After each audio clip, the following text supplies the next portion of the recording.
dans un pays considéré comme le plus sûr du monde.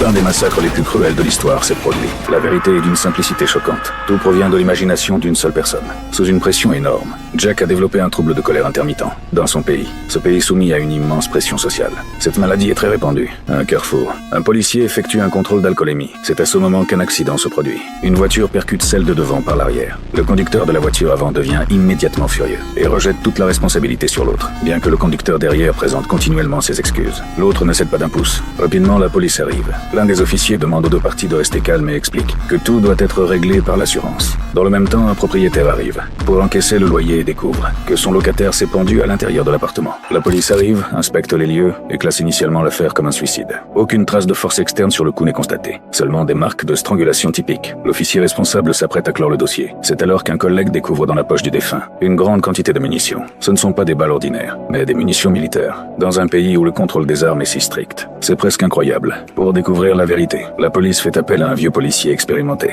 Ils inspectent de nouveau les lieux ensemble. Et finalement, ils découvrent sur le toit des centaines d'autres balles. Cette découverte change la nature de l'affaire.